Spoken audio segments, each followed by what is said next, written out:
and have fun and relax. Sure. And just like you're talking to me like over brunch. Yeah. Maybe with a mimosa. Yeah. I did the Do you need a podcast. drink? Yeah. No, I did podcast 2 weeks ago. So Oh, great. one take, just straight shot. Yeah, that's how we do it. Okay. Completely uncut, raw. Totally spontaneous. Sure. You're a founder. You should be used to this. Yeah. Curves. Yeah. Awesome. G- We're good? Okay. So, Jessica, thank you so much for being here. Go ahead and tell us a little bit about your company and what you guys, your founder. So, Yes. what is your company? What do you guys do? Yeah, thank you so much for having me here. So my name is Jessica Bowman. My company is iOpen Innovations. So what's iOpen Innovation do? We do technology for hotels. It sounds very sexy, but actually it's a lot of ups and downs, wavy road, but it's a very interesting journey. Yeah. I like it. Yeah. Yes. Sexy. You're awesome. Okay, so what's maybe a misconception or a myth or something like that as being a founder, being an entrepreneur, and how would Yes. you? So when you have some idea, bling, the light bulb just came up on your light, right? So you will see the vision. Wow. Everybody try to think kind of enroll. Wow. It's kind of everyone. Hey, we made it. But actually, it's really bumpy road. A lot of kind of in between. It's kind of twine, everything kind of wavy. Maybe we can go that route. Maybe we can try that way. Actually, it's really not linear thinking. You have to wear multiple hats. That's what founders do. So that's our daily life. Sexy off-roading. Yes.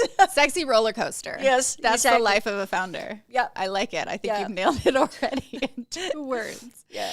Okay, so what was maybe an impactful moment for you that maybe pivoted or changed everything, either positively or potentially challenging? So that's a really good question. So yeah, so we formed the company a little longer, but we did pivot, so we have really great momentum in 2019, so we kind of, we went to the really luxury, the conference. Yeah, we made so much kind of hoteliers. We know the industry. Yeah, we can do really kind of exponential, that kind of, we can impact, social impact for the hotels. What happened in 2020? COVID hits, right? Oh, wait, bleep that word. So at that time, we really tried to find our why. We really tried to kind of test out the market to see our philosophy. It does work. So we do virtually kind of virtual pitching, all different cities, Seattle, San Diego, New York, Miami, all major kind of tourist city.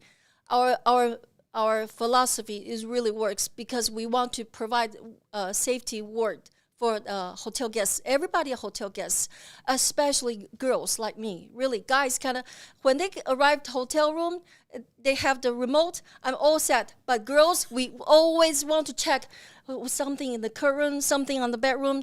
Really, We like compartments.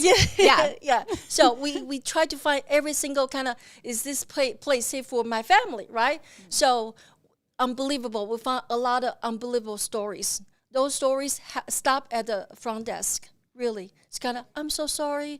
You open the door, had luggage in your room. I'm so sorry. Oh, you mean like bad stories? Yes. Like, okay, so you make sure that all Yes. of those No, nothing challenging stories that anybody might encounter like stops at the front desk. Correct. I understand. That's Yeah. So great. I'm so sorry. Give you calm. So those story kind of. So less I'm sorry's. Yes. So they just give you a comps. The bad story never go to the tops. So we try to prevent the bad thing happen to ruin the hotel reputations.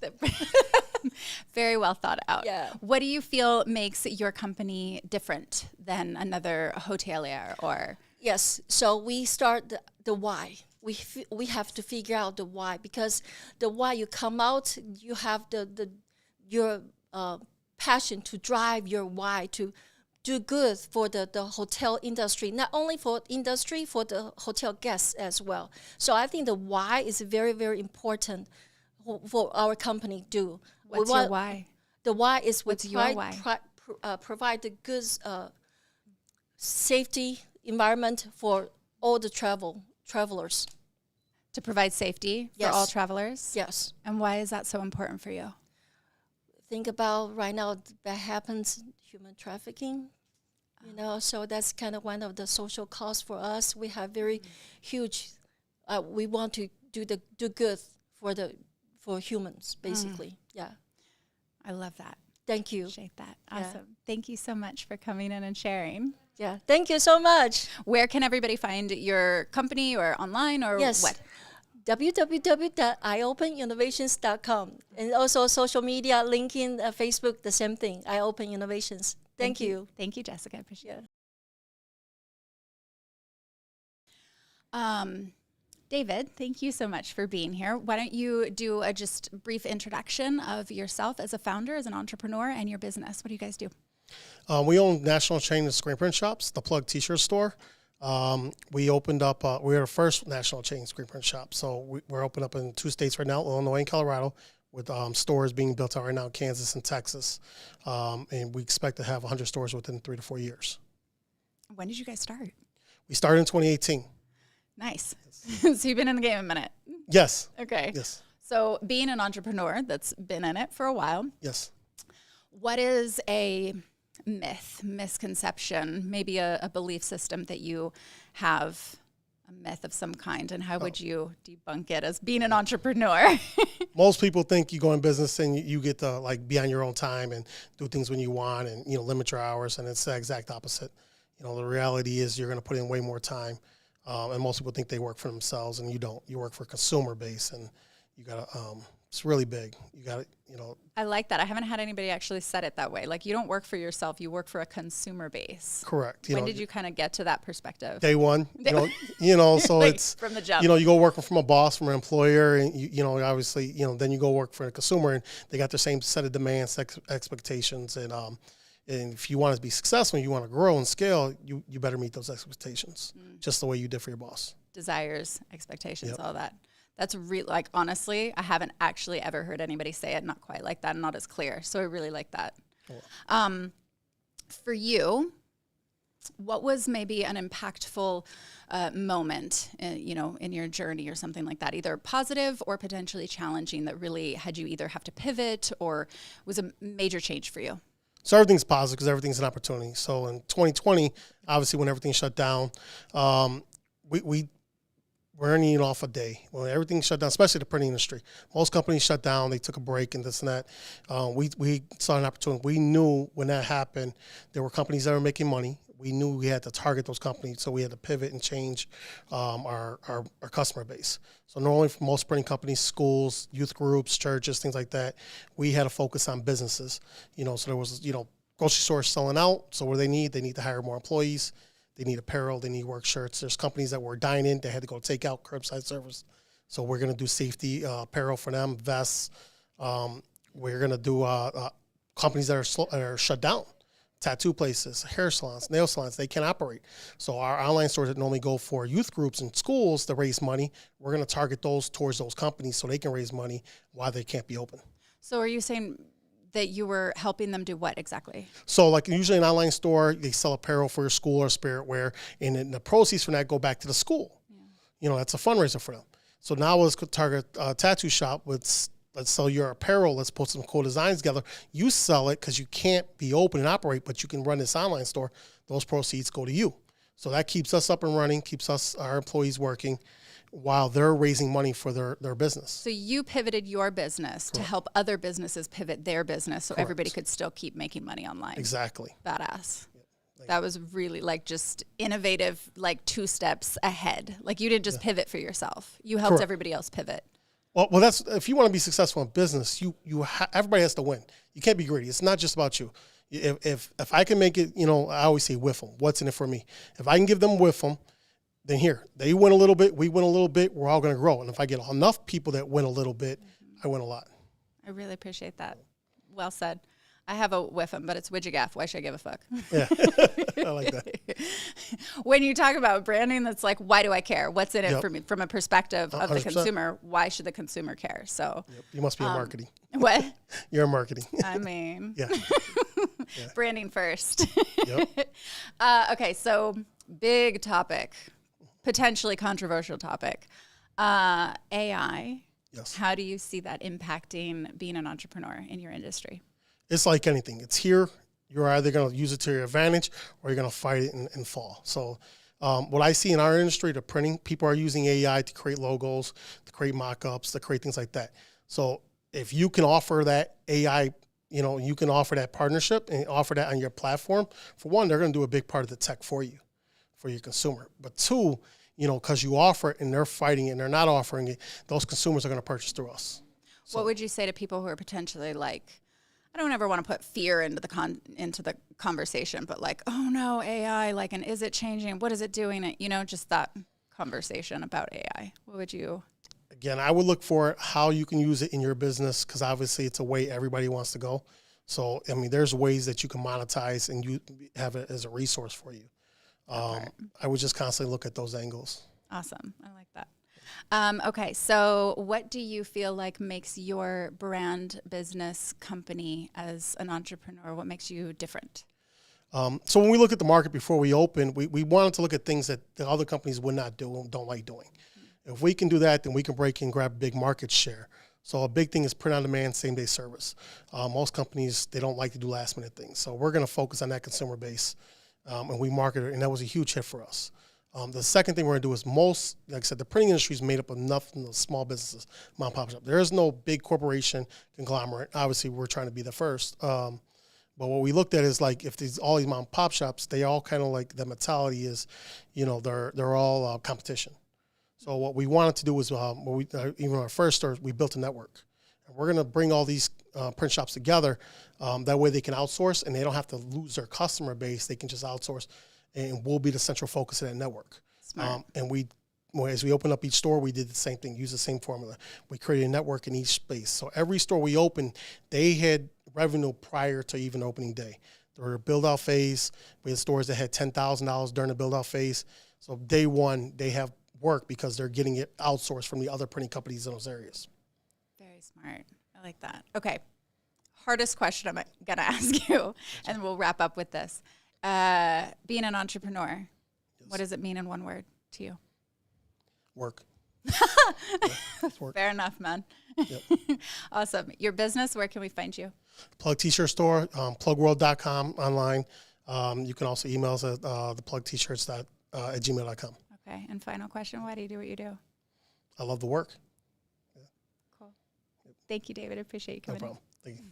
Today, tell me a little bit, or TK stands for? Tequina. Tequina. I love Yes. that. It's beautiful. Thank you. Tell me about your business.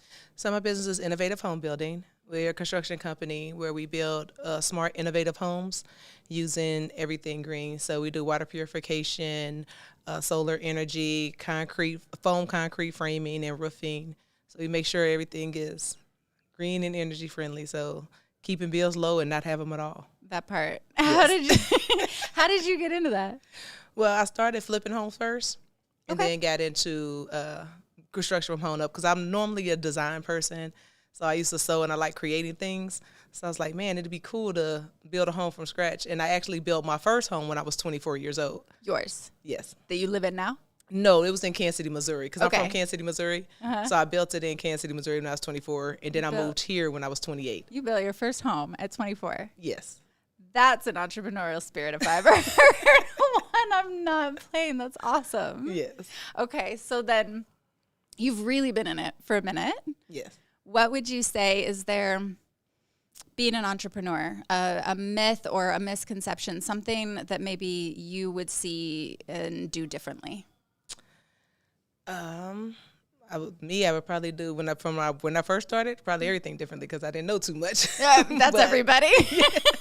But I think it's a myth that people think that once you get into this business or being an entrepreneur is easy, because it's something that you're passionate about. And I think it's the hardest. It's harder than working a 9 to 5. Really? So- Why do you think that? Because you have to do everything. You have to be the accountant. You have to be the construction worker. You have to be everything in your business until it grows to where you can have that type of staff. So when you're working a 9 to 5, it's easy. Just go to work, do what you're supposed to do, go home for the day. No entrepreneur, you're probably working 16, 18-hour days. So then how did that, I call it the entrepreneurial spirit. Like Yes. when did that, when did that like spark in you then? I think since I've been a kid, Yeah. probably since I was like 13. Okay.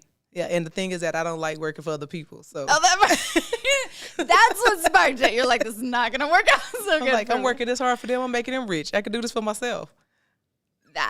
That's quote. That's quotable right there. Put that on your pillow and build a home Exactly. by it. You're like I did. Exactly. I'm gonna print that on a T-shirt. Put that on a T-shirt. Make a whole stack of pillows and then sell those inside the home. Comes with complimentary. Exactly. Okay, sorry. Okay, so for you, a moment, an impactful moment, maybe challenging, maybe positive, but something that changed everything for you, that you either had to pivot for the better, for a challenge, something like that. So I could say, honestly, for everything changed for me when I literally lost everything in 2013. So I was working a 9-to-5, and again, that's when I realized that, hey, I'm doing all this for somebody else, and they can lay me off at any day, and they did, and it was just like, I lost everything. So I had no choice but to figure life out and put all my dedication into my business. Well, you could have gotten another job. Yeah, I could have, but why? I mean, at that moment, it was just like, no, I don't want nobody to have that much power over my life. And I have a son, too, and it's like, no. Teaching your son good values then, too. Yeah. I love that. I appreciate that. Okay, so AI. How do you think that's impacting your industry specifically, or your opinions? I actually love AI. Like I said, my homes are smart, so we're putting all smart technology into the home. Your homes are smart. Yes. So Explain. It's not smart. Everybody thinks because they got Alexa, oh, they have smart homes. No. Everything is controlled by your home. You could check your water pressure. You could track the oxygen in your home. You could do everything from your mobile phone. So that's what I mean by that. It's like, no, AI technology, all that helps my business. Interesting. Yes. So what are you looking forward to then with AI for your industry? Like, are there advancements or something that, like, new technologies within that maybe? Yes. And so what I'm looking forward to doing, and actually I just met a founder here, and we're talking about merging and working together I want technology to grow and AI to be able to be where my grandmother's 86. So I want it to be where you could touch a countertop and it's able to tell all your vital signs. And then it goes into your phone, and then they should shoot up to your My Chart, so then your doctor can now read everything that's there on a daily basis, instead of my grandma having to constantly have to write things down, what her oxygen level is, what her blood pressure is, what her blood sugar is. No, I want her to be able to touch something. It does those vitals, goes into her mobile phone, and then she just uploads it right to her doctor. That's like a super smart home. Yeah, that's what I'm working on. That's what you're working on it. Yes, I'm working on getting that right now. That's the app I'm working on. Oh, you're working on that app right now? Yes. Do tell. Yes. You're making an app, and then I imagine you're looking for investment for that, or? Yes. Hence why you're here. Yes, Okay. I'm looking for an investment. That's why I was just speaking with a lady here about that, and she does technology. She's like, hey, I think we could probably merge to make this work. So I'm like, let's talk more. That's awesome. Because I think not only I'm looking for my grandmother, but you have nursing home facilities. You have these type of places that could use this type of technology. Absolutely. Yeah, not just for mama at home, but like, Exactly. all the mamas somewhere. Exactly. And daddies and everybody. Exactly. Exactly. Okay, awesome. One thing that, I mean, you've kind of already answered it, but if you were to put it in an even more clear statement, like, how does your business, what makes you different? What makes me different? Yeah, in your business. We set ourselves apart by the technology and the type of construction that we do. What type is that? Which is foam concrete framing.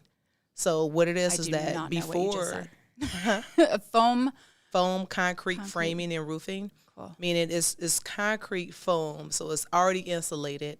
But before you even put the 2 inches concrete around it, you could take it and set it on fire for 3 hours.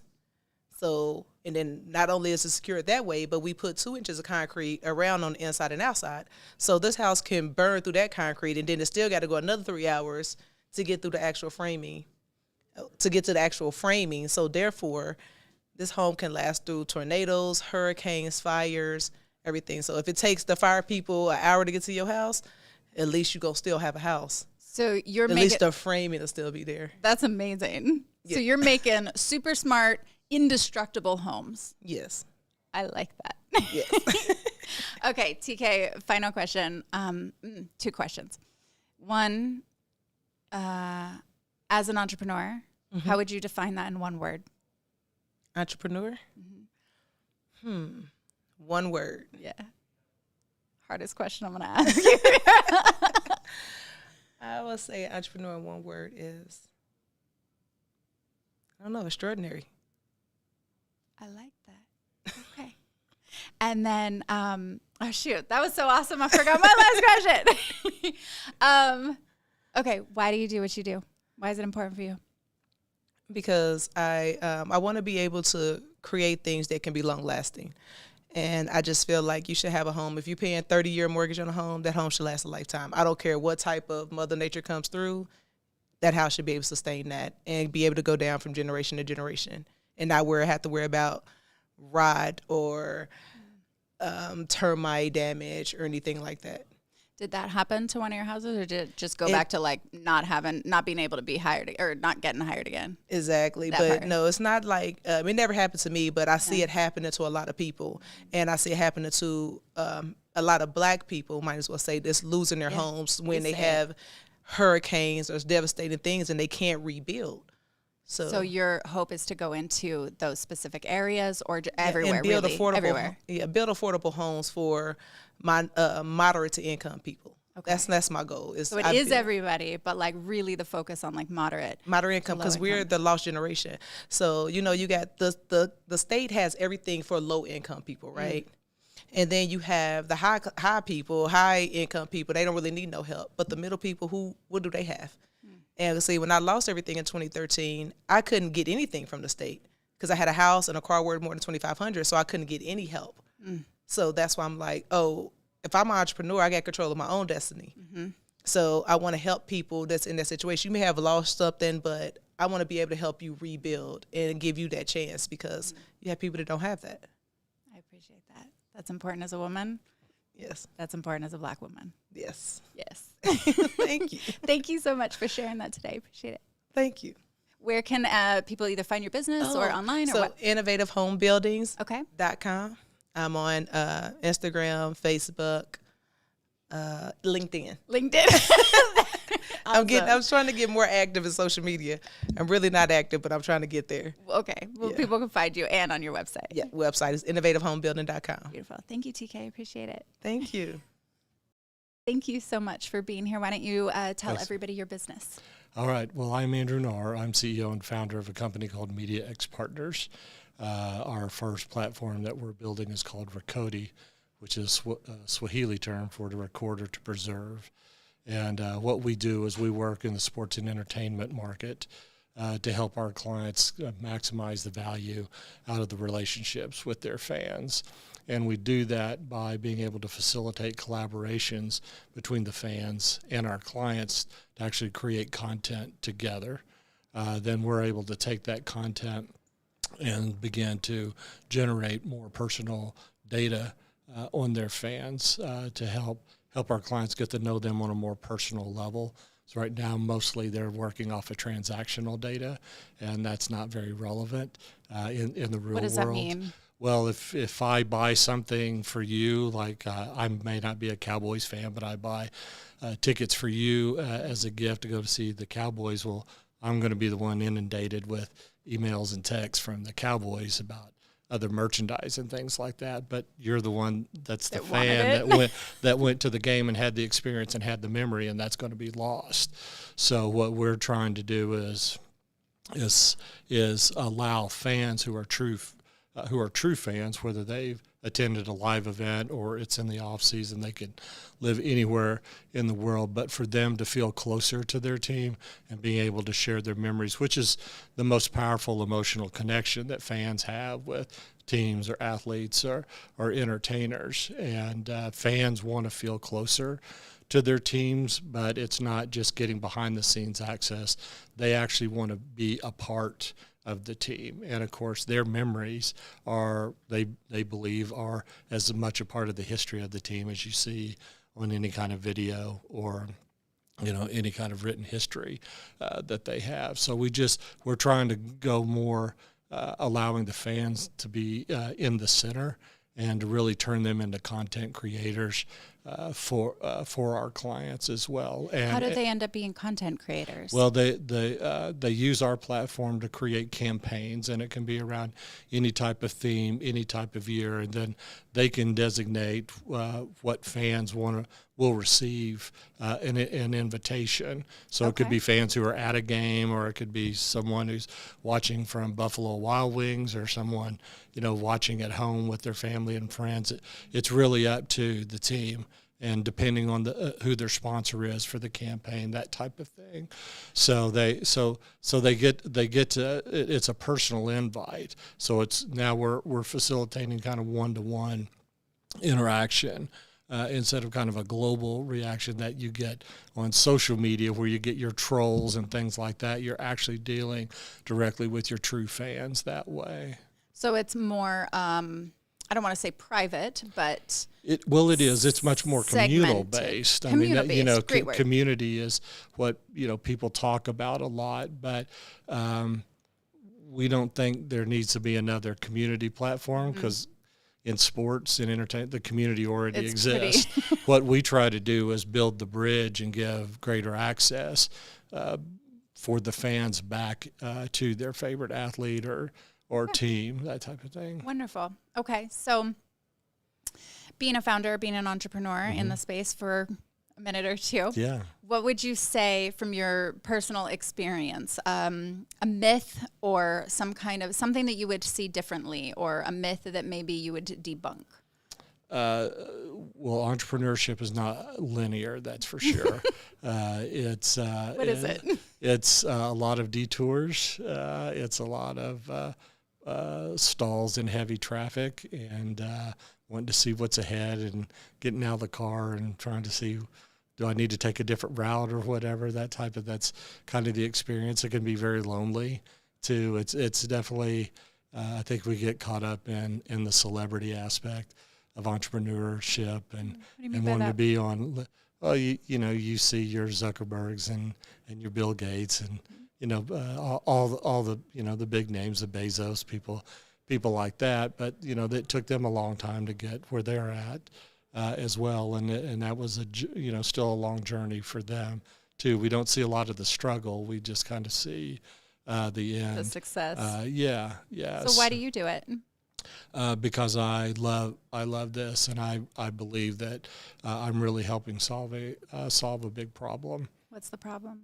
That I think sports teams and entertainers don't really understand how distant their fans feel.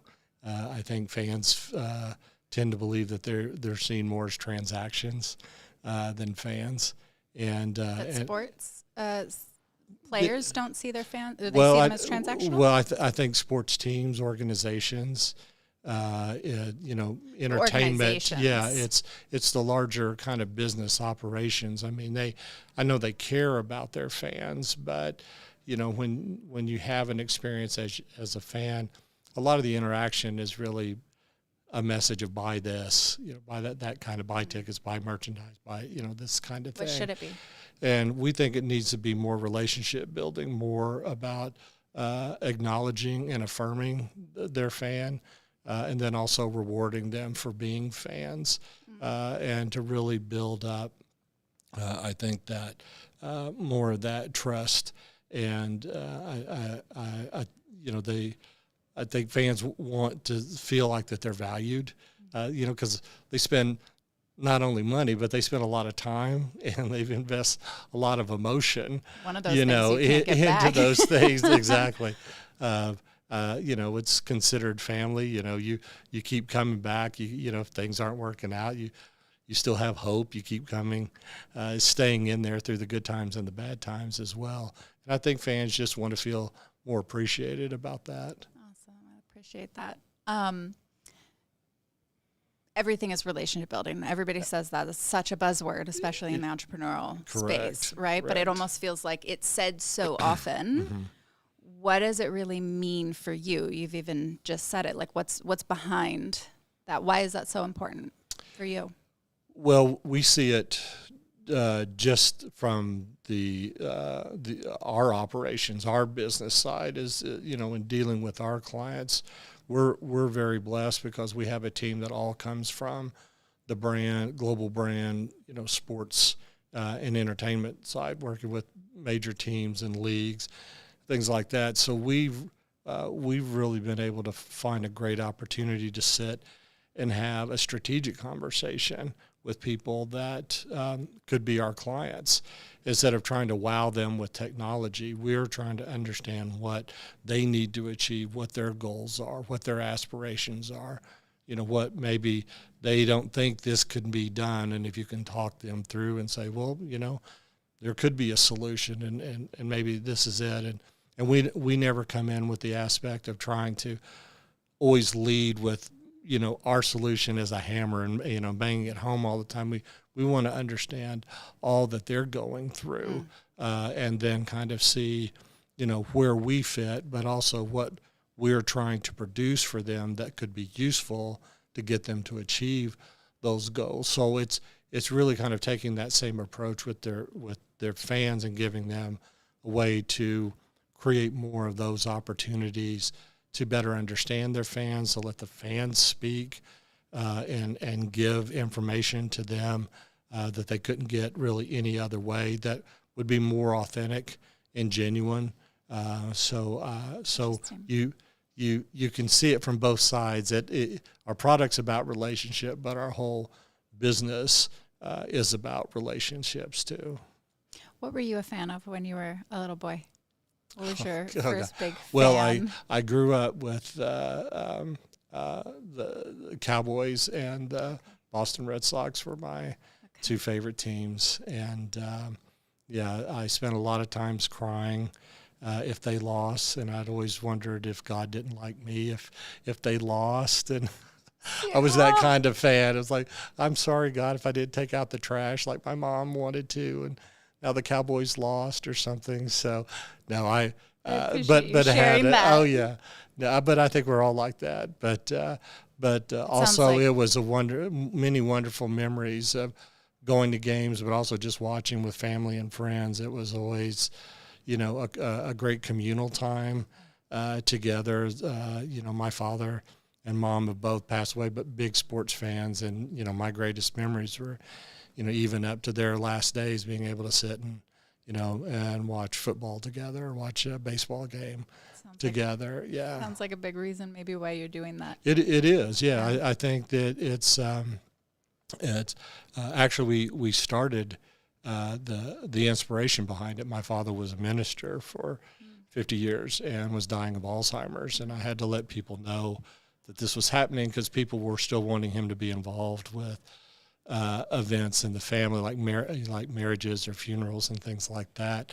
So when I had to announce that he was going through this, people started sharing stories with me, and this came from literally around the world. But they weren't just sharing a story; they were sharing a piece of audio or a piece of video, or they scanned the wedding vows that he had written for him, or a note that he had sent to him during maybe a family member had passed away, or it was just during a downtime or something. Yeah.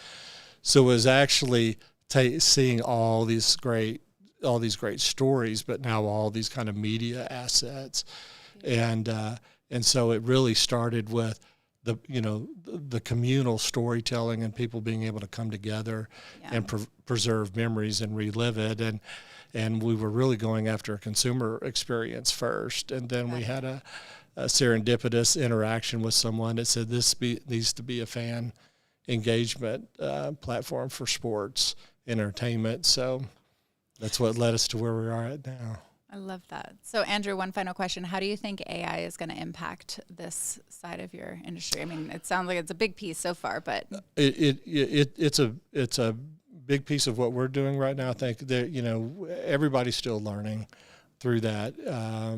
There's going to be some great innovation. I think in the sports world, there was a big rush into NFTs and Web3, and of course that kind of blew up in everybody's face. But it's not to say that those things can't be useful. And it's just like with any technology, the first round will always need some tweaks. and kind of a reset. But I think there's some really interesting things going on with it, and I think there'll be some great applications that come out of that, and we definitely look forward to having those kind of things involved in what we build. Wonderful. Yeah. Well, where can people find your business? You can find us at ricodi.com. It's RIKODI.com. So fans only. Fans only. But if you're a sports team or work with entertainers, or we're getting a lot of interest from athletes who want to use it to be able to connect with their fans as well. We're getting a lot of interest from the college world because of the NIL opportunities as well. So yeah, we'll talk to anybody, whether you're a fan or a sports team or an entertainer or an athlete. Wonderful. Thank you so much for sharing your story today. Thanks for having me. I appreciate it.